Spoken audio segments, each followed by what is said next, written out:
ನಿಧಾನವಾಗಿ ಯಾರು ಚಲಿಸ್ತಾನೋ ಯಾರು ಓಡಾಡ್ತಾನೋ ಅವನನ್ನು ಶನಿ ಅಂತ ಹೇಳಿ ಕರೆದು ಬಹಳ ಕೆಟ್ಟ ಪಟ್ಟವನ್ನು ಕಟ್ಟಿಬಿಟ್ರು ನಮ್ಮ ಸಮಾಜದವರು.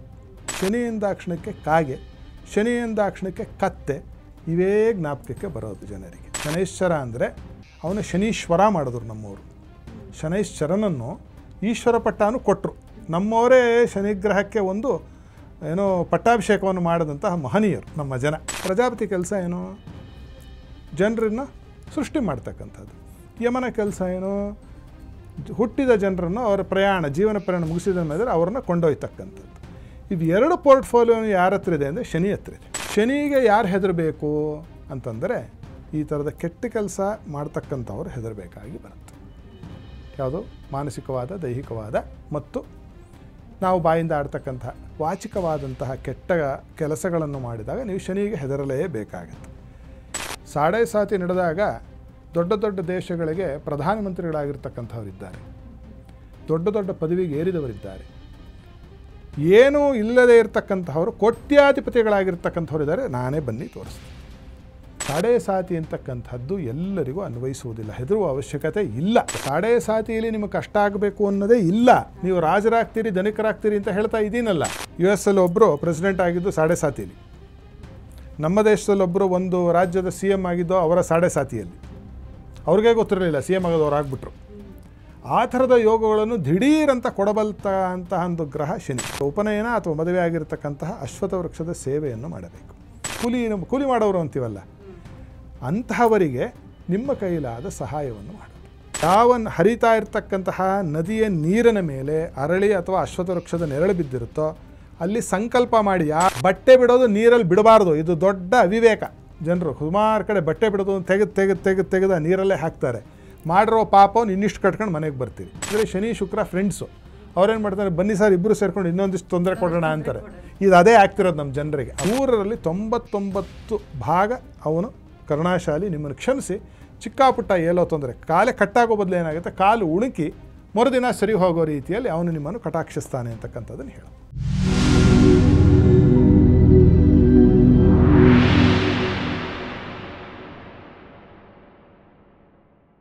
ನಮಸ್ಕಾರ ವೀಕ್ಷಕರೇ, ಟಿವಿ ವಿಕ್ರಮದ ಹಂಸಧ್ವನಿ ಕಾರ್ಯಕ್ರಮಕ್ಕೆ ಸ್ವಾಗತ. ನಾನು ಶ್ವೇತಾ.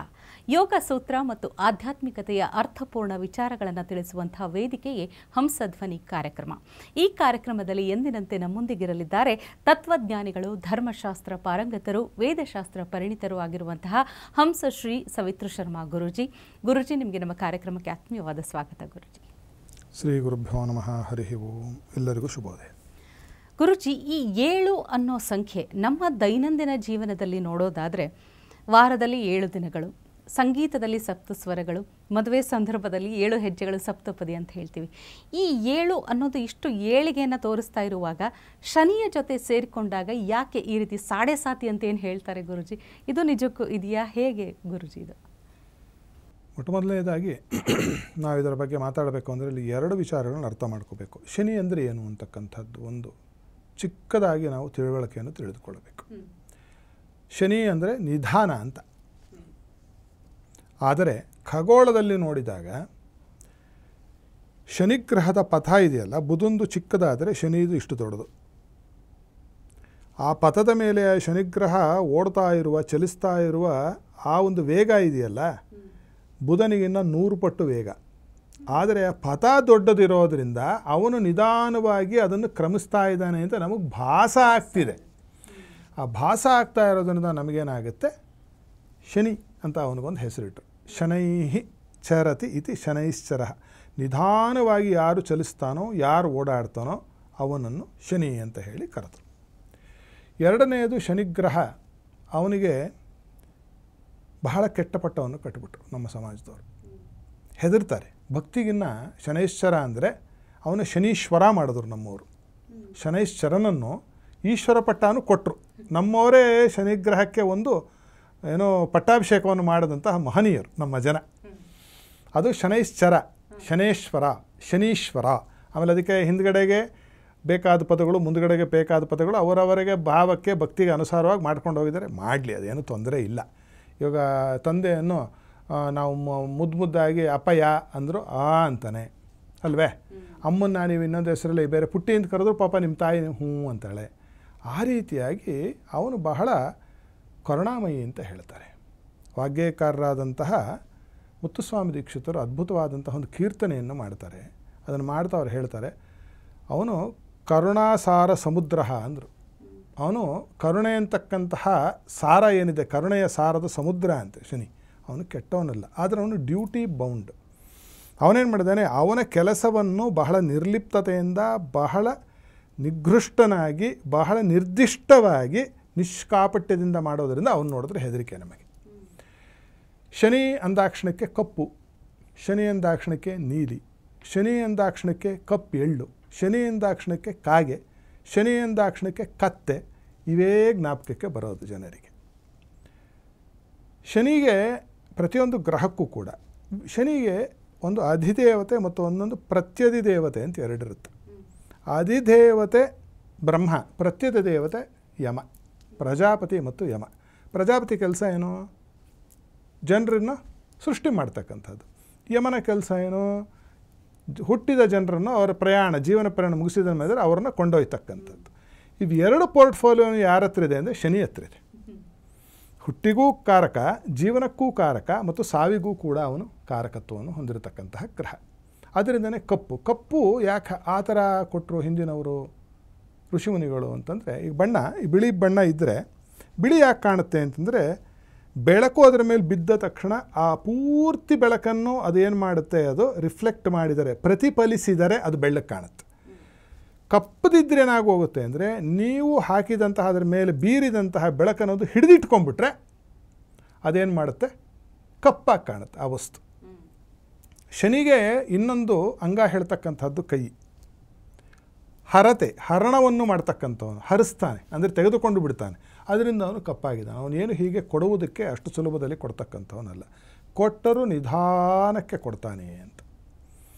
ಈ ಎರಡು ಪೋರ್ಟ್ಫೋಲಿಯೋ ನೀವು ನೋಡಿದಾಗ ನಮಗೇನು ಕಾಣುತ್ತೆ ಅಂದರೆ, ಯಮ ಅಂತಂದರೆ ಬರೀ ಸಾವು ಅಂತ ಅಲ್ಲ, ಅವನಿಗೆ ದಂಡಾಧಿಪತಿ ಅಂತ ಕೂಡ ಒಂದು ಹೆಸರಿದೆ. ದಂಡನಾಯಕ. ಏನು ದಂಡನಾಯಕನ ಕೆಲಸ ಏನು? ಹಳ್ಳಿ ಕಡೆ ಹೇಳ್ತಾರೆ ನೋಡಿ, ನೋಡಿದ್ದೀನಿ ಬಿಡಪ್ಪ ನೀನು ಮಹಾ ದೊಣ್ಣೆ ನಾಯಕ ಅಂತಾರೆ. ಈ ದಂಡನಾಯಕನ್ನೇ ಅವರ ಆಡು ಭಾಷೆಯಲ್ಲಿ ದೊಣ್ಣೆ ನಾಯಕ ಅಂತ ಕರಿತಾ ಇರ್ತಕ್ಕಂಥದ್ದು. ಅವನು ಯಾರು ಅಂದರೆ ಕೋತ್ವಾಲ ಅಂದರೆ ರಕ್ಷಕ. ಅವನೇನು ಮಾಡ್ತಾನೆ, ಕೆಟ್ಟದ್ದು ಯಾವುದು ಆ ಸೀಮೆಯಲ್ಲಿ ಒಳಗೆ ಬಂದರೆ ಆ ಕೈಯಲ್ಲಿರ್ತಕ್ಕ ದಂಡವನ್ನು ತೆಗೆದುಕೊಂಡು ಅವರ ಮೇಲೆ ಪ್ರಹಾರ ಮಾಡ್ತಾನೆ. ಶನಿಗೆ ಯಾರು ಹೆದರಬೇಕು ಅಂತಂದರೆ, ಈ ಥರದ ಕೆಟ್ಟ ಕೆಲಸ ಮಾಡ್ತಕ್ಕಂಥವ್ರು ಹೆದರಬೇಕಾಗಿ ಬರುತ್ತೆ. ಯಾವುದು? ಮಾನಸಿಕವಾದ, ದೈಹಿಕವಾದ ಮತ್ತು ನಾವು ಬಾಯಿಂದ ಆಡ್ತಕ್ಕಂತಹ ವಾಚಿಕವಾದಂತಹ ಕೆಟ್ಟ ಕೆಲಸಗಳನ್ನು ಮಾಡಿದಾಗ ನೀವು ಶನಿಗೆ ಹೆದರಲೇಬೇಕಾಗತ್ತೆ. ಈಗ ನಾವು ನಮ್ಮ ಪೊಲೀಸವ್ರು ನೋಡಿದ್ರೆ ಹೆದರಿಕೆ ಯಾರಿಗಾಗುತ್ತೆ? ಕಳ್ಳರಿಗೆ, ಸುಳ್ಳರಿಗೆ, ವಂಚಕರಿಗೆ, ಕೆಟ್ಟ ಕೆಲಸ ಮಾಡಿದಂಥವ್ರು. ಅಲ್ಲಿ ನೋಡಿದ್ರೆ ಇಲ್ಲಿ ಬೆವರ್ತಾರೆ. ಈಗ ನಮಗೇನು ಭಯ ಇಲ್ಲ, ಯಾಕೆಂದರೆ ಯಾರು ಕಳ್ತನ ಮಾಡಿಲ್ಲ ನಾವು. ಶನಿಗೆ ಭಯ ನೋಡಿ ಹೆದರಬೇಕಾಗಿರೋರು ಯಾರು ಅಂದರೆ ಇವರು ಮಾತ್ರ. ಕಳ್ಳರು, ಸುಳ್ಳರು, ಯಾರು ಅಸಂಪ್ರದಾಯಿಕವಾಗಿರ್ತಕ್ಕಂತಹ ಕೆಲಸವನ್ನು ಮಾಡ್ತಾನೋ ಅವ್ರು ಶನೇಶ್ವರ ಅವ್ರನ್ನ ಸದೆ ಬಡಿತಾನೆ ಅಂತ ಶಾಸ್ತ್ರದಲ್ಲಿ ಉಕ್ತಿ. ಇನ್ನು ಸಾಡೆ ಸಾತಿ ಶನಿ ಅಂದರೆ, ಸಾಡೆ ಸಾತಿ ಅಂದರೆ 7.5 ವರ್ಷಗಳು. ಒಂದು ರಾಶಿಯಲ್ಲಿ ಶನಿಯ ಸಂಚಾರ 2.5 ವರ್ಷ ಇರುತ್ತೆ. ಭಚಕ್ರದಲ್ಲಿ ಮೇಷಾದಿ ಮೀನಾಂತ್ಯವಾಗಿ 12 ರಾಶಿ ಇದೆ. ಉದಾಹರಣೆಗೆ ಯಾರ್ದೋ ಒಬ್ಬರದು ಪ್ರಕಾಶ್ ಅನ್ನೋರು ಅಂತ ಇಟ್ಕೊಳ್ಳೋಣ, ಅವ್ರದ್ದು ಮೇಷರಾಶಿ ಅಂತ ತಿಳ್ಕೊಳ್ಳೋಣ. ಶನಿ ಮೀನರಾಶಿಯಲ್ಲಿದ್ದಾಗ 2.5 ವರ್ಷ, ಮೇಷರಾಶಿಯಲ್ಲಿದ್ದಾಗ 2.5 ವರ್ಷ, ಅವನು ವೃಷಭದಲ್ಲಿರ್ತಕ್ಕಂತಹ 2.5 ವರ್ಷ, 2.5 + 2.5 + 2.5 7.5 ವರ್ಷಗಳೇನಾಯಿತು, ಅವನಿಗೊಂದು ನಾಮಕರಣ. ನಿಮಗೆ ಸಾಡೆ ಸಾತಿ ನಡೀತಾ ಇದೆ ಪ್ರಕಾಶ್ರವರೇ, ಇನ್ನೆಲ್ಲವೂ ನಿಮಗೆ ಅಪ್ರಕಾಶವೇ ಜೀವನದಲ್ಲಿ ಅಂತ. ಇನ್ನು ಕತೆ ನಿಮ್ಮದು ಮುಗಿದೋಯ್ತು. ಹಾಗೆ ವಾಸ್ತವದಲ್ಲಿ ಇಲ್ಲ. ಸಾಡೆ ಸಾತಿ ನಡೆದಾಗ ದೊಡ್ಡ ದೊಡ್ಡ ದೇಶಗಳಿಗೆ ಪ್ರಧಾನಮಂತ್ರಿಗಳಾಗಿರ್ತಕ್ಕಂಥವರಿದ್ದಾರೆ, ದೊಡ್ಡ ದೊಡ್ಡ ಪದವಿಗೆ ಏರಿದವರಿದ್ದಾರೆ, ಏನೂ ಇಲ್ಲದೇ ಇರತಕ್ಕಂಥವರು ಕೋಟ್ಯಾಧಿಪತಿಗಳಾಗಿರ್ತಕ್ಕಂಥವರಿದ್ದಾರೆ. ನಾನೇ ಬನ್ನಿ ತೋರಿಸ್ತೀನಿ. ಅದರಲ್ಲಿ ಜೀವನದಲ್ಲಿ ಅದನ್ನೇ ನಾನು ಹೇಳಿದೆ ನೋಡಿ, ಈ 12 ರಾಶಿಗಳ ಒಂದು ಭಚಕ್ರದ ಪರಿಭ್ರಮಣೆಗೆ ಶನಿಗೆ 30 ವರ್ಷ ಬೇಕು. ನಾವು ಹುಟ್ಟಿದಾಗಿರ್ತಕ್ಕಂತಹ ಶನಿಯ ಜಾಗದಿಂದ ಶನಿ ಅಲ್ಲಿಗೆ ಬರಲಿಕ್ಕೆ ಮೊದಲನೇ ಸುತ್ತಿಗೆ 30 ವರ್ಷ, ಎರಡನೇ ಸುತ್ತಿಗೆ 30 ವರ್ಷ, ಅದರ 60 ವರ್ಷ ಆಯಿತು. ಮೂರನೇ ಸುತ್ತಿಗೆ 90 ವರ್ಷ. ಯಾವ ಏಳರಾಟದ ಶನಿಗೆ ನಾವು ಹೆದರಬೇಕು ಅಂದರೆ, 3ನೇ ಬಾರಿ ಬರ್ತಕ್ಕಂತಹ ಏಳರಾಟದ ಶನಿ, ಅದು ತೊಂದರೆ. 90 ವರ್ಷ ಆದಮೇಲೆ ಮೃತ್ಯು ಬರದೆ ಏನು ಬರುತ್ತೆ? ಯೌವನ ಬರುತ್ತೆ ಆ ಮನುಷ್ಯನಿಗೆ. ಅಲ್ವಾ? ಅವನು ಏನೇನು ಬರುತ್ತೋ ಅಷ್ಟು ಹೋಗಲೇಬೇಕು. ಅವನು ತೆಗೆದುಕೊಳ್ತಕ್ಕಂಥ ಹರತಿ ಅದಕ್ಕೆ ಅವನಿಗೆ ದಂಡನಾಯಕ ಯಮನ ಒಂದು ಪೋರ್ಟ್ಫೋಲಿಯೋನು ಶನೇಶ್ವರನು ಕೊಟ್ಬಿಟ್ಟಿದ್ದಾರೆ ನಮ್ಮವರು. ಅವನು ಅದನ್ನು ತಗೊಂಡು ಹೊರಟೋಗ್ತಾನೆ. ಪ್ರಾಣವನ್ನು ಕೊಟ್ಟ ಮೊದಲು, ಯಾವಾಗ ಮೊದಲು ಹುಟ್ಟಿದಾಗ ಅವನೇ ಕೊಟ್ಟಿದ್ದು ನಿಮಗೆ.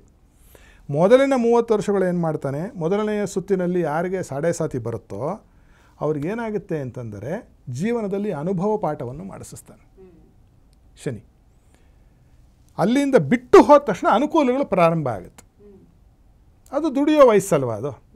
ಎರಡನೇ ಸುತ್ತಿಗೆ ಬರೋ ಅಷ್ಟೊತ್ತಿಗೆ ಏನಾಗುತ್ತೆ ಅಂದರೆ ಪರಿಪಕ್ವತೆಯನ್ನು ಕೊಡ್ತಾನೆ. ಅಂದರೆ ಸಂಸಾರದ ಮೇಲೆ, ಹಣಕಾಸಿನ ಮೇಲೆ ಆಸೆ ಆಕಾಂಕ್ಷೆಗಳನ್ನು ಕಡಿಮೆ ಮಾಡ್ತಾನೆ. ಪರಮಾರ್ಥದ ಚಿಂತನೆಯ ಕಡೆ ನೀನು ಮನಸ್ಸು ಮಾಡು ಅಂತ ಹೇಳ್ತಾನೆ. ಅದು ಪೋರ್ಟ್ಫೋಲಿಯೋ. 60 ವರ್ಷ ಬಂದಾಗಲೂ ಇಲ್ಲ ನಾನು ಇವತ್ತು ಹೋಗ್ಬಿಟ್ಟು ಡಿಸ್ಕೋ ಮಾಡ್ತೀನಿ ಅಂತಂದರೆ ಅವನು ನಿಮಗೆ ತೊಂದರೆ ಕೊಟ್ಟಾನು. ಅದಕ್ಕೆ ಎಗನೆಸ್ಟ್ ಈಸ್ ರೂಲ್ ಅದು ಅಲ್ವಾ? ಈಗ 60 ವರ್ಷ ಆದ ತಕ್ಷಣ ನಮ್ಮ ಗೌರ್ಮೆಂಟ್ ಏನು ಹೇಳುತ್ತೆ, ಕೆಲಸ ಮಾಡೋವರಿಗೆ ರಿಟೈರ್ಮೆಂಟ್ ತೊಗೊಂಡು ಮನೆಗೆ ಹೋಗ್ರಿ, ನಾನು ದಿನ ಅದೇ ಥರ ಬಟ್ಟೆ ಹಾಕ್ಕೊಂಡು ನಾನು ಬಂದಲ್ಲಿ ಕುತ್ಕೋತೀನಿ ಅಂತಂದರೆ ಏನು ಮಾಡ್ತಾನೆ? ಬಿಟ್ಕೋತಾರ ಅವರು? ಇಲ್ಲ. ನಾನು ಪುಕ್ಷಟೆ ಮಾಡ್ತೀನಿ ಅಂದರೆ ನಿಮ್ಮನ್ನು ಅವ್ರು ಬಿಟ್ಕೊಳ್ಳಲ್ಲ. ಅದೇ ರೀತಿಯಾಗಿ ಶನಿ ಕೂಡ ಅಷ್ಟು ಮಾಡಿ ನೀವು ಬಿಟ್ಬಿಡಬೇಕು. 3ನೇ ಸುತ್ತಿಗೆ ಬರುವಷ್ಟೊತ್ತಿಗೆ ನಿಮ್ಮ ಜವಾಬ್ದಾರಿ ಎಲ್ಲವನ್ನು ಅವ್ರು ಕಳ್ಕೊಂಡಿರ್ತಾರೆ. 90 ವಯಸ್ಸಲ್ಲಿ ಸುಮಾರಿನಲ್ಲಿ ಅವರು ತಮ್ಮ ದೇಹವನ್ನು ತ್ಯಜಿಸಬೇಕಾಗಿ ಬರುತ್ತೆ. ಇದು ಎಲ್ಲರಿಗೂ ಅನ್ವಯಿಸೋದಿಲ್ಲ. ಸಾಡೆ ಸಾತಿ ಅಂತ ಬಂದಾಗ ಇದಕ್ಕೆ ನಾನು ಹಿಂದೆ ಸಂಚಿಕೆಯಲ್ಲಿ ಹೇಳಿದಾಗೆ ಮೂಲಭೂತವಾದಕ್ಕೆ ಇದಕ್ಕೆ ಹಿಂದೆ ಮುಂದಿನ ಶ್ಲೋಕಗಳಿದೆ ಜ್ಯೋತಿಷ್ಯ ಗ್ರಂಥದಲ್ಲಿ. ಸಾಡೆ ಸಾತಿ ಅಂದಾಕ್ಷಣ ನಿನ್ನ ಕೆಲಸ ಮುಗಿದೋಯ್ತು ಅಂತಲ್ಲ. ಇದಕ್ಕೆ ಬಹಳ ಸ್ಪಷ್ಟವಾಗಿ ಹಿಂದವರು ಹೇಳ್ತಾರೆ. ದ್ವಾದಶಾಷ್ಟಮ ಜನ್ಮಸ್ಥಃ ಶನಿ ಅಂಗಾರಕೋ ಗುರುಹು ಕುರುವಂತಿ ಪ್ರಾಣಸಂದೇಹ ಮಾನನಷ್ಟಂ ಧನಕ್ಷಯಂ. ಇಲ್ಲಿ ದ್ವಾದಶ ಅಷ್ಟಮ ಜನ್ಮಸ್ಥಃ 12, 8 ಮತ್ತು ರಾಶಿ. ಜನ್ಮ ಅಂದರೆ ಮೊದಲನೇ ಮನೆ. ಈ 3ರಲ್ಲಿ ಶನಿ, ಗುರು, ಕುಜ 3 ಜನರು ಅಟ್ ಎ ಟೈಮ್ ಇರಬೇಕು. ಈ 3 ಮನೆಯಲ್ಲಿ ಒಟ್ಟಿಗೆ ಇರ್ಬೋದು ಅವರು. 8ನೇ ಮನೇಲಿ 3 ಜನನೂ ಇರ್ಬೋದು. 8ನೇ ಮನೇಲಿ ಇಬ್ಬರಿದ್ದು 12ನೇ ಮನೇಲಿ ಒಬ್ಬ ಇರ್ಬೋದು. ಒಬ್ಬ 8ನೇ ಮನೇಲಿ, ಒಬ್ಬ 12ನೇ ಮನೇಲಿ, ಒಬ್ಬನು 1ನೇ ಮನೆಯಲ್ಲಿ ಇರಬಹುದು. ಈ 3 ಈ ತ್ರಿವೇಣಿಯು ಏಕತ್ರ ಸಮ್ಮೇಳನಗೊಂಡಾಗ ಒಬ್ಬ ಜಾತಕನಲ್ಲಿ ಆವಾಗ ಅವನಿಗೆ ಕುರುವಂತಿ ಪ್ರಾಣ ಸಂದೇಹಂ, ಬದುಕ್ತಾನೋ ಇಲ್ವೋ ಅಂತಕ್ಕಂಥ ಒಂದು ಸಂದೇಹ ಉಂಟಾಗುತ್ತೆ ಅವನ ವಿಚಾರದಲ್ಲಿ. ಯಾವಾಗ 3ನೇ ರೌಂಡ್ ಬಂದಾಗ, ಮೊದಲನೇ ರೌಂಡ್ ಬಂದಾಗ ಹೇಳ್ಬಾರ್ದು. ಯಾವುದೋ ಹುಡುಗನಿಗೆ 28 ವರ್ಷಕ್ಕೆ ಬಂತಿರ್ತಾರೆ ಸಾಡೆ ಸಾತಿ, ನೀನು ಯಾಕೋ ನೀನು ಬದುಕೋದು ಕಷ್ಟ ಕಣಪ್ಪ, ಗುರುಗಳು ಹೇಳಿದ್ರೆ ಶ್ಲೋಕ ಅಂತ ಹೇಳೋದು ಬರಲ್ಲ. ಬಾಳಬೇಕಾಗಿರೋ ಹುಡುಗ ಅವನು. 60 ವರ್ಷಕ್ಕೆ ಬಂತು ಅಂತಂದರೆ ಪ್ರಾಣ ಸಂದೇಹ ಅಂದರೆ ಏನು ಅಂತಂದರೆ ವ್ಯಾಪಾರ ವಹಿವಾಟುಗಳಿಗೆ ಮೃತ್ಯು ಅಂತ. ಅವನು ಎಕಾನಮಿ. ಶನಿ ಜಾತಕದಲ್ಲಿ ನಮ್ಮ ಚಲನೆಯನ್ನು, ನಮ್ಮ ಪುರೋಭಿಗಾಮಿಯಾಗಿ ನಾವು ಹೋಗ್ತಕ್ಕಂಥದ್ದನ್ನು ಸೂಚಿಸೋ ಗ್ರಹ. ಯಾಕೆಂದರೆ ಅವನು ಜೀವನೋಪಾಯದ ಗ್ರಹವೂ ಹೌದು. ನೀವೇನು ಕೆಲಸ ಮಾಡ್ತೀರಾ ಅಂಥೇಳಿ ನಿಮ್ಮ ಜಾತಕದಲ್ಲಿ ಹೇಳ್ತಕ್ಕಂಥದ್ದು ಶನೈಶ್ಚರನೇ ತಿರುಗ ಕರ್ಮಕಾರಕ ಅವನು. ಅಲ್ಲಿಗೆ ಕರ್ಮದ ಸಾವು. 3ನೇ ಸಾವು ಯಾವುದು? ದೇಹದ ಸಾವು ಅಂತ ಹೇಳಿ ಅರ್ಥ. ಆದರೆ ಇವು 3 ಬರಬೇಕು. ಇಷ್ಟಲ್ಲದೆ ಪಾದದ ಗಣನೆ ಅಂತಿದೆ ಜ್ಯೋತಿಷ್ಯದಲ್ಲಿ. ಗ್ರಹಗಳ ಗೋಚಾರ ಫಲ ಅಂತ ಹೆಸರಿದಕ್ಕೆ. ಆ ಪಾದದ ಗಣನೆಯಲ್ಲಿ ಸ್ವರ್ಣಪಾದ, ರಜತಪಾದ ಮತ್ತು ಲೋಹಪಾದ ಅಂತ 3. ಅದೊಂದು ಗಣಿತ ಉಂಟು ಜ್ಯೋತಿಷ್ಯದಲ್ಲಿ. ಲೋಹಪಾದದಲ್ಲಿ ಶನಿ ಇದ್ದಾಗ ಏನಾದರೂ ನಿಮಗೆ ಸಾಡೆ ಸಾತಿ ಬಂದರೆ ನೀವು ರಾಜರಾಗಿ ಹೋಗ್ತೀರಿ, ಧನಿಕರಾಗ್ತೀರಿ. US ಒಬ್ಬರು ಪ್ರೆಸಿಡೆಂಟ್ ಆಗಿದ್ದು ಸಾಡೆ ಸಾತಿಯಲ್ಲಿ. ನಮ್ಮ ದೇಶದಲ್ಲೊಬ್ಬರು ಒಂದು ರಾಜ್ಯದ CM ಆಗಿದ್ದು ಅವರ ಸಾಡೆ ಸಾತಿಯಲ್ಲಿ. ಅವ್ರಿಗೆ ಗೊತ್ತಿರಲಿಲ್ಲ CM ಆಗೋದವ್ರು ಆಗಿಬಿಟ್ರು. ಆ ಥರದ ಯೋಗಗಳನ್ನು ದಿಢೀರಂತ ಕೊಡಬಲ್ತಂತಹ ಒಂದು ಗ್ರಹ ಶನಿ. ಅದು ಯಾವಾಗ? ಅವನು ಲೋಹಪಾದದಲ್ಲಿದ್ದಾಗ. ರಜತಪಾದದಲ್ಲಿದ್ದಾಗ ಅವನು ತಟಸ್ಥನಾಗ್ತಾನೆ. ಅವನು ಸ್ವರ್ಣಪಾದದಲ್ಲಿದ್ದರೆ ಗೋಳು ಹೊಯ್ಕೋತಾನೆ. ಈ ರೀತಿಯಾಗಿ ಇದು ಬಹಳ ಆಳದ ಒಂದು ಗಣಿತ. ಜ್ಯೋತಿಷ್ಯದಲ್ಲಿ ಖಗೋಳ ಭಾಗ, ಗಣಿತ ಭಾಗ, ಸಂಹಿತಾ ಭಾಗ, ಹೋರಾ ಭಾಗ ಅಂತ ಹೇಳಿ ಉಂಟು. 5ನೇದು ಪ್ರಶ್ನ ಭಾಗ. ಖಗೋಳ ಗೊತ್ತಿಲ್ಲದೆ, ಆಸ್ಟ್ರಾನಮಿ ಗೊತ್ತಿಲ್ಲದೆ, 2ನೇದು ಗಣಿತ ಗೊತ್ತಿಲ್ಲದೆ, 3ನೇದು ಸಂಹಿತ. ಶನಿ ಅಂದರೆ ಏನು? ಯಾವ ರಾಶಿಯಲ್ಲಿದ್ದಾಗ ಅವನೇನು ಮಾಡ್ತಾನೆ? ಸ್ವರ್ಣಪಾದವೇ, ರಜತಪಾದವೇ, ಅದು ಲೋಹಪಾದವೇ, ಅಥವಾ ಮಿಕ್ಕಿದ ಗ್ರಹಗಳು ಎಲ್ಲಿದ್ದಾರೆ? ನಾನು ಹೇಳಿದಾಗ ಗುರು ಮತ್ತು ಕುಜ ಎಲ್ಲಿ ಕೂತಿದ್ದಾರೆ, ಇವೆಲ್ಲವನ್ನು ಸಂಹಿತ ಹೇಳುತ್ತೆ. ಏನು ಆಗುತ್ತೆ ಅಂತಕ್ಕಂಥದ್ದನ್ನು ಹೊರ ಹೇಳುತ್ತೆ. ಈ ರೀತಿಯಾಗಿ ನಾವು ಈ ಬೆಳಕಿನಲ್ಲಿ ಶುದ್ಧವಾದ ಜ್ಯೋತಿಷ್ಯದ ದೃಷ್ಟಿಯಿಂದ ನೋಡಿದಾಗ ಸಾಡೆ ಸಾತಿ ಅಂತಕ್ಕಂಥದ್ದು ಎಲ್ಲರಿಗೂ ಅನ್ವಯಿಸುವುದಿಲ್ಲ. ಹೆದರುವ ಅವಶ್ಯಕತೆ ಇಲ್ಲ ಇದರ ಬಗ್ಗೆ. ನಾವು ಹಾಗಾದ್ರೆ ಗುರುಜಿ, ಸಾಡೆ ಸಾತಿಯಿಂದ ಒಂದಷ್ಟು ಕಷ್ಟ ನಷ್ಟಗಳಾಗಬಹುದೇ ಹೊರತು ಮರಣ ಅನ್ನುವಂಥದ್ದು ಬಹುಶಃ ಆಯುಷ್ ಮುಗಿದ ಮೇಲೆ ಬರುವ ಒಂದು ಸಂದರ್ಭದಲ್ಲಿ. ನಾನು ಅದನ್ನೇ ಹೇಳಿದ್ದು, ಸಾಡೆ ಸಾತಿಯಲ್ಲಿ ನಿಮಗೆ ಕಷ್ಟ ಆಗಬೇಕು ಅನ್ನೋದೇ ಇಲ್ಲ. ನೀವು ರಾಜರಾಗ್ತೀರಿ, ಧನಿಕರಾಗ್ತೀರಿ ಅಂತ ಹೇಳ್ತಾ ಇದ್ದೀನಲ್ಲ. ನೀವು ಅದನ್ನು ಕೊಡ್ತೇವೆ. ಸಾಡೆ ಸಾತಿ ಅಂತಕ್ಕಂಥದ್ದು ಗ್ರಹದ ಒಂದು ಚಾರ. ಈಗ ಉದಾಹರಣೆ ನೋಡಿ, ಮೇಷರಾಶಿ ಹೇಳಿದೆ ನಾನು. ಮೇಷರಾಶಿಯವರಿಗೆ ಈಗ ಸಾಡೆ ಸಾತಿ ಇದೆ, ಕುಂಭದವರಿಗೂ ಇದೆ. ಆಡು ಭಾಷೆಯಲ್ಲಿ ಇದೆ ಅಂತ ಆಮೇಲೆ ಗಾಬರಿ ಪಡಬೇಡ ಮಹನೀಯರು ನೋಡ್ಬಿಟ್ಟು ಯಾರಾದರೂ. ಕುಂಭದವರು, ಮೀನದವರು, ಮೇಷದವರಿಗೆ ಈಗ ಆ್ಯಸ್ ಆಫ್ ನೌ ಇವತ್ತು ಪ್ರಸ್ತುತ 3 ರಾಶಿಯವರಿಗೆ ಸಾಡೆ ಸಾತಿ. ಯಾರನ್ನು ಕೇಳಿದ್ರು ಹೇಳ್ತಾರೆ. ನಮ್ಮ ಭಾರತ ದೇಶದಲ್ಲಿ ಜನಸಂಖ್ಯೆ ಎಷ್ಟಿದೆ ಇವತ್ತು? 144 ಕೋಟಿ ಅಂತ ಇಟ್ಕೊಳ್ಳೋಣ. ಅಲ್ಲಿ ಒಂದು ರಾಶಿಯಲ್ಲಿ 12 ಕೋಟಿ ಜನ ಹುಟ್ಟಿರ್ತಾರೆ. ಅಂದರೆ ಭಾರತ ದೇಶದಲ್ಲಿ ಈಗ ನೀವು ಇಲ್ಲಿ ಕೂತು ಮಾತಾಡ್ತಿರ್ಬೇಕಾದ್ರೆ 36 ಕೋಟಿ ಜನ ಪ್ರಾಣ ಕಳ್ಕೊಂಡ್ಬಿಡ್ಬೇಕು ಅಂತ ಆಯಿತು. 36 ಜನ ಪಾಪರಾಗಿ ಬೀದಿಗೆ ಬಂದುಬಿಡಬೇಕು ಅಂತ ಆಯಿತು. ಎಕಾನಮಿ ಏನಾಗೋಗುತ್ತೆ ನಮ್ಮ ದೇಶದ್ದು? ಎಲ್ಲಿ ಹೋಗೋಣ? 36 ಕೋಟಿ ಜನ ಹೋಗ್ಬಿಟ್ರೆ ಒಂದಿನಕ್ಕೆ ಅಣುಬಾಂಬ್ಗಿನ್ನ ದೊಡ್ಡದಾಯಿತು ಶನಿಯ ಕಾಟ ಆಗ ನಿಮಗೆ ಅಲ್ವಾ? ಆ ಥರ ಎಲ್ಲ ಬಹಳ ತಪ್ಪು ಪರಿಕಲ್ಪನೆಗಳು. ಸಾಡೆ ಸಾತಿ ಇದೆ ಎಂದಾಕ್ಷಣಕ್ಕೆ ಹೆದರುವ ಅವಶ್ಯಕತೆ ಇಲ್ಲ. ತಿಳಿದವರಲ್ಲಿ ಹೋಗಿ ಅದನ್ನು ಪರಾಮರ್ಶೆ ಮಾಡಬೇಕು ನಾವು. ಅದು ನಿಮಗೆ ಭೋಗವನ್ನು, ಐಶ್ವರ್ಯವನ್ನು, ರಾಜ್ಯವನ್ನು ಮತ್ತು ಹೆಚ್ಚಿನ ಸೌಖ್ಯವನ್ನು ಕೊಡ್ತಕ್ಕಂತಹ ಸಾಡೆ ಸಾತಿಯೂ ಆಗಿರಬಹುದು, ಅಥವಾ ನಿಮಗೆ ಹೆಚ್ಚಿನ ಕಷ್ಟವನ್ನೂ ಕೊಡ್ತಕ್ಕಂತಹ ಒಂದು ಚಾರವೂ ಆಗಿರಬಹುದು. ಅಕಸ್ಮಾತ್ ಕಷ್ಟ ಕೊಡುವಂತಹ ಸಾಡೆ ಸಾತಿ ಇದ್ದರೆ ಪರಿಹಾರ ಏನಂತೆ ಇದೆ? ಬಹಳ ಸುಲಭದಲ್ಲಿದೆ. ಅದು ನೀವೇನಾಗಬೇಕು ಅಂದರೆ, ಮೊದಲನೆಯದ್ದು ನಿಮ್ಮ ಮಾನಸಿಕ ಸಿದ್ಧತೆಯನ್ನು ಮಾಡ್ಕೋ. ಸೋಮಾರಿತನ ಹತ್ತಿರ ಬರಕ್ಕೆ ಬಿಡಬಾರ್ದು. ಎರಡನೆಯದು ಗಲೀಜುತನವನ್ನು ಬಿಡಬೇಕು. ಮಾನಸಿಕವಾದ, ದೈಹಿಕವಾದ, ವಾಚಿಕವಾದ 3 ಗಲೀಜನ್ನು ಬಹಳ ದೂರತೋ ತ್ಯಜೆ, ದೂರ ಬಿಡಬೇಕು. ಆಮೇಲೆ ನಿಮಗೆ ತೊಂದರೆ ಆಗುತ್ತಿದ್ದರೆ ಯಾರಿಂದಲಾದರೂ, ಅಂದರೆ ಧರ್ಮ ಅವರ ಪಕ್ಷದಲ್ಲಿದ್ದು, ಈಗ ನಿಮ್ಮ ಹತ್ರ ಯಾರೋ ಬಂದು ದುಡ್ಡಿಸ್ಕೊಂಡು ಹೋಗ್ಬಿಟ್ಟಿರ್ತಾರೆ, ಶ್ವೇತಾ ಅವ್ರ ಹತ್ರ ಕಳ್ಳು ತಪ್ಪಿಸ್ಕೊಂಡು ಓಡಾಡಬಾರ್ದು. ಅವ್ರಿಗೆ ಸಾಡೆ ಸಾತಿ ಇದ್ದಾಗ ನಿಮ್ಮನ್ನು ಅವನೇ ಬಂದು ಭೇಟಿ ಮಾಡಿಬಿಡ್ಬೇಕು. ಮೇಡಮ್, ನಾನು ನಿನ್ನ ಹತ್ರ ಇಸ್ಕೊಂಡಿದ್ದೆ ದುಡ್ಡು, ನನಗೆ ನೋಡಿ ಇನ್ನೂ 1 ವರ್ಷ ಕೊಡಲಿಕ್ಕಾಗಲ್ಲ, ದಯವಿಟ್ಟು ಕ್ಷಮಿಸಿ, ನನಗೆ ಬಡ್ಡಿನೂ ಕೊಡಲಿಕ್ಕಾಗಲ್ಲ, ನಾನು ಎಲ್ಲೂ ಓಡೋಗಲ್ಲ ಮೇಡಮ್ ಅಂತ ಹೇಳಿದಾಗ ಏನು ಮಾಡ್ತೀರಿ ನೀವು? ಸುಮ್ಮನೆ ಆಗ್ತೀರಿ. ತಪ್ಪಿಸ್ಕೊಂಡಾಗ ಏನು ಮಾಡ್ತಾರೆ? ಹೋಗಿ ಪೊಲೀಸ್ ಕಂಪ್ಲೇಂಟ್ ಕೊಡ್ತಾರೆ. ಇವನು ಹೇಳಿ ಮೊದಲೇ ಪೊಲೀಸಿಂಗ್ ಕ್ಯಾರೆಕ್ಟರ್ ಅವನು, ಯಾರು? ಶನಿ. ಆಗೇನಾಗುತ್ತೆ, ಅವನಿಗೆ ತೊಂದರೆ ಇಮ್ಮಡಿಸುತ್ತೆ. ಅಂದರೆ ಅವರು ಬಹಳ ಸತ್ಯವಂತರಾಗಿ ಬಹಳ ಓಪನ್ ಬುಕ್ ಆಗಿರಬೇಕು ಜೀವನ ಅಂತಕ್ಕಂಥದ್ದು. ಇನ್ನು ದೈವಿಕವಾಗಿ ಮಾಡೋ ಒಂದು ಅದ್ಭುತವಾದ ಒಂದು ಪರಿಹಾರ ಅದೇನು ಅಂತಂದರೆ, ಪ್ರತಿ ಶನಿವಾರದ ದಿವಸ ಎಳ್ಳೆಣ್ಣೆಯನ್ನು ಹಚ್ಚಿಕೊಂಡು ಸ್ನಾನ ಮಾಡಬೇಕು ತಲೆ ಮೈಯಿಗೆ ಮಾಡಿ, ಅರಳಿ ಮರದ ಪ್ರದಕ್ಷಿಣೆ ನಮಸ್ಕಾರವನ್ನು ಮಾಡಬೇಕು. ಅಶ್ವತ್ಥ ವೃಕ್ಷದ ಪ್ರದಕ್ಷಿಣೆ ಹೇಗೆ ಮಾಡಬೇಕು? ಪ್ರದಕ್ಷಿಣೆ ಅಂತಂದರೆ, 9 ತಿಂಗಳ ತುಂಬು ಗರ್ಭಿಣಿ ತಲೆ ಮೇಲೆ ದೊಡ್ಡ ಒಂದು ಕೊಡಪಾನ ನೀರು, ದೊಡ್ಡ ಕೊಡದಲ್ಲಿ ನೀರಿಟ್ಟುಬಿಟ್ರೆ ಹೆಂಗೆ ಹೋಗ್ತಾಳೆ ಆ ತಾಯಿ? ನಿಧಾನಕ್ಕೆ ಹೋಗ್ತಾಳೆ. ಹೆಜ್ಜೆ ಹೀಗಿಟ್ಟರೆ ಸಪ್ಪಳ ಬರಬಾರ್ದು.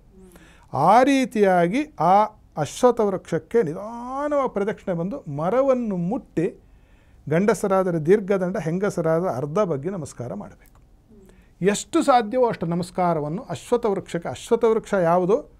ಮುಂಜಿ ಉಪನಯನ ಮತ್ತು ಮದುವೆ ಆಗಿರ್ತಕ್ಕಂಥ ಅಶ್ವತ್ಥ ವೃಕ್ಷಕ್ಕೇ ಮಾಡಬೇಕು. ಇದೊಂದು ಶಾಸ್ತ್ರದಲ್ಲಿ ನಿಯಮ ಇದೆ. ಗಿಡ ಮರಗಳಿಗೂ ಮದುವೆ ಮಾಡಿಸಿದವರು ನಮ್ಮವರು ಹಿಂದಿನವರು. ಅದಕ್ಕೆ ದೊಡ್ಡ ಕಥೆ ಇದೆ, ಮತ್ತೊಂದಿನ ಅದೊಂದು ಕಾರ್ಯಕ್ರಮ ಮಾಡೋಣ. ಯಾಕೆ ಹಿಂಗೆ ಮಾಡಿದ್ರು? ಗಿಡ ಮರನ ಮತ್ತು ಪಕ್ಷಿ ಪ್ರಾಣಿಗಳೆಲ್ಲ ದೇವರು ಅಂತ ಪೂಜಿಸೋ ಜನ ಅಲ್ವ ನಾವು? ಇದು ಪೆದ್ದತನ ಅಂದ್ಕೊಂಡ್ಬಿಟ್ಟಿದ್ದಾರೆ. ಅಲ್ಲ, ಇದು ಬಹಳ ಬುದ್ಧಿವಂತತನ ನಮ್ಮಲ್ಲಿದೆ ಸನಾತನ ಧರ್ಮದಲ್ಲಿ. ಅದರ ಬಗ್ಗೆ ಮಾತಾಡೋಣ. ಸದ್ಯಕ್ಕೆ ಆ ಥರ ಉಪನಯನ ಅಥವಾ ಮದುವೆ ಆಗಿರತಕ್ಕಂತಹ ಅಶ್ವತ್ಥ ವೃಕ್ಷದ ಸೇವೆಯನ್ನು ಮಾಡಬೇಕು. ಎರಡನೆಯದ್ದು, ಯಾರು ಕಾಯಾ ಕಷ್ಟವನ್ನು ಮಾಡ್ತಾರಲ್ಲ ಜನ, ಮೈಯಿನ ಪರಿಶ್ರಮವನ್ನು ಮಾಡ್ತಕ್ಕಂತಹ, ನಾವು ಕೂಲಿ ಮಾಡೋರು ಅಂತೀವಲ್ಲ, ಅಂತಹವರಿಗೆ ನಿಮ್ಮ ಕೈಲಾದ ಸಹಾಯವನ್ನು ಮಾಡೋದು. ಅವರಿಗೆ ಅನ್ನಾಹಾರದ ಒಂದು ಅನುಕೂಲವೋ, ಬಟ್ಟೆ ಬರೆಯನ್ನು ಕೊಡ್ತಕ್ಕಂಥದ್ದು, ಅಥವಾ ಅವರ ಔಷಧೋಪಚಾರಕ್ಕೆ ಹಣವನ್ನು ಕೊಡ್ತಕ್ಕಂಥದ್ದು ಅವರಿಗೆ ಮಾಡ್ತಕ್ಕಂಥದ್ದು. ಮೂರನೆಯದು ಪರಮಾದ್ಭುತವಾಗಿರ್ತಕ್ಕಂಥ ಒಂದು ಪರಿಹಾರ. ಇದನ್ನು ಚೆನ್ನಾಗಿ ಜ್ಞಾಪನ ಇಟ್ಕೊಳ್ಳಿ. ಎಲ್ಲಾದರೂ ಒಂದು ನದಿ ಹರಿತಾ ಇರುವ ಸ್ಥಳದಲ್ಲಿ ಬುಡದಲ್ಲಿ ಒಂದು ಅಶ್ವತ್ಥ ವೃಕ್ಷ ಇದ್ದು, ಅರಳಿ ಮರದ ನೆರಳು ಹರಿಯುವ ನೀರಿನ ಮೇಲೆ ನೆರಳು ಬಿದ್ದಿರಬೇಕು. ಯಾವ ಹರಿತಾ ಇರ್ತಕ್ಕಂತಹ ನದಿಯ ನೀರಿನ ಮೇಲೆ ಅರಳಿ ಅಥವಾ ಅಶ್ವತ್ಥ ವೃಕ್ಷದ ನೆರಳು ಬಿದ್ದಿರುತ್ತೋ ಅಲ್ಲಿ ಸಂಕಲ್ಪ ಮಾಡಿ, ಯಾರನ್ನಾದರೂ ಹಿಡ್ಕೊಂಡು ಹೋಗಿ ಬ್ರಾಹ್ಮಣ ಅಥವಾ ಅಲ್ಲೇ ಕ್ಷೇತ್ರದಲ್ಲಿ ಸಿಗ್ತಾರೆ, ಅಲ್ಲಿ ಒಂದು ಸಂಕಲ್ಪ ಮಾಡಿಸಿ ಸ್ವಾಮಿ ಅಂದ್ಬಿಟ್ಟು, ಈ ಥರದ ಒಂದು ಶನಿಕಾಟದಿಂದ ನನಗೆ ನಿರ್ಮುಕ್ತಿಯನ್ನು ಕೊಡಪ್ಪ ಅಂತ ಹೇಳಿ ಅಲ್ಲಿ ಸ್ನಾನವನ್ನು ಮಾಡಿ ಮುಳುಗು ಹಾಕಿ, 3 ಮುಳುಗು ಸಾಕು. ಬಟ್ಟೆ ಬಿಡೋದು ನೀರಲ್ಲಿ ಬಿಡಬಾರ್ದು. ಇದು ದೊಡ್ಡ ಅವಿವೇಕ. ಜನರು ಸುಮಾರು ಕಡೆ ಬಟ್ಟೆ ಬಿಡೋದು ತೆಗೆದು ನೀರಲ್ಲೇ ಹಾಕ್ತಾರೆ. ಮಾಡಿರೋ ಪಾಪವನ್ನು ಇನ್ನಿಷ್ಟು ಕಟ್ಕೊಂಡು ಮನೆಗೆ ಬರ್ತೀರಿ. ಯಾಕೆಂದರೆ ಬಟ್ಟೆ ಇದೆಯಲ್ಲ ಶುಕ್ರ, ಅದನ್ನು ಅಲ್ಲಿ ಬಿಡಬಾರ್ದು. ನೀರಲ್ಲಿ ಬಿಟ್ಟರೆ ಏನಾಗುತ್ತೆ ಅಂದರೆ, ಶನಿ ಶುಕ್ರ ಫ್ರೆಂಡ್ಸು, ಅವ್ರೇನು ಮಾಡ್ತಾರೆ, ಬನ್ನಿ ಸರ್ ಇಬ್ಬರು ಸೇರ್ಕೊಂಡು ಇನ್ನೊಂದಿಷ್ಟು ತೊಂದರೆ ಕೊಡೋಣ ಅಂತಾರೆ. ಇದು ಅದೇ ಆಗ್ತಿರೋದು ನಮ್ಮ ಜನರಿಗೆ. ಆ ಬಟ್ಟೆಯನ್ನು ಹೊರಗೆ ಬಂದು ಹಿಂಡಿ ಒಣ ಹಾಕಿ ಬಡಬಗ್ಗರು ಯಾರಾದರೂ ಅದನ್ನು ತೆಗೆದುಕೊಳ್ಳೋರಿದ್ರೆ ಅವರಿಗೆ ದಾನ ಮಾಡಬೇಕು ಹುಟ್ಟಿರೋ ಬಟ್ಟೆಯನ್ನು. ಇಷ್ಟು ಮಾಡಿದ್ರೇನೇ ನಿಮಗೆ ಸಾಕಷ್ಟು ಏಳರಾಟದ ಶನಿ ಇದ್ದರೆ, ಶನಿ ನಿಮಗೆ ತೊಂದರೆ ನಿಜವಾಗಲೂ ಕೊಡ್ತಾ ಇದ್ದರೆ, ಇದು ಸಾಕಷ್ಟು ಉತ್ತಮವಾದ ಪರಿಹಾರವನ್ನು ಕೊಡ್ತಕ್ಕಂಥದ್ದಾಗುತ್ತೆ. ಇದಕ್ಕೆ ಇಂತಹದ್ದೇ ಕ್ಷೇತ್ರಕ್ಕೆ ಹೋಗಬೇಕು ಅಂತ ಏನಿಲ್ಲ. ನೀವು ಹೋಗಿ, ನಿಮಗೆ ಆಸ್ತಿ ಇದೆ ನಾನು ಬೇಡ ಅಂತ ಹೇಳೋದೇ ಇಲ್ಲ, ಹೋಗಿ ಕ್ಷೇತ್ರಗಳಿಗೆ ಹೋಗಬೇಕು. ಅದು ಕೂಡ ತೀರ್ಥಯಾತ್ರೆ ಅತ್ಯದ್ಭುತವಾದ್ದು. ಆದರೆ ಸೋಮಾರಿತನವನ್ನು ಬಿಡಬೇಕು, 24 ಗಂಟೆ ಕೆಲಸವನ್ನು ಮಾಡೋಕ್ಕೆ ಸಿದ್ಧನಾಗಿರಬೇಕು, ಸುಳ್ಳು ಹೇಳಬಾರ್ದು, ಯಾರನ್ನು ನಾವು ಗೋಳ ಹಿಕ್ಕೋಬಾರ್ದು, ಮತ್ತು ಅವ್ರನ್ನ ಏನು ಮಾಡಬೇಕು, ನಾವು ದೂರದಿಂದ ಅವಾಯ್ಡ್ ಮಾಡಬಾರ್ದು. ನಮ್ಮ ತಪ್ಪಿದ್ದಾಗ ನಾವೇ ಹೋಗ್ಬಿಟ್ಟು ಕ್ಷಮೆಯನ್ನು ಯಾಚಿಸ್ಬಿಟ್ಟು ಅವ್ರು ಹೇಳಿ ಬಂದುಬಿಡಬೇಕು.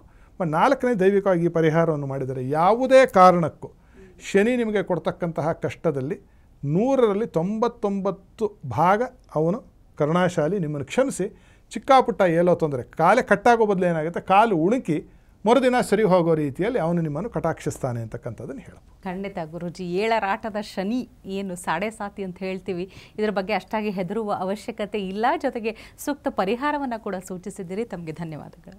ಸರ್ವೇ ಜನ ಸುಖಿನೋ ಭವಂತು.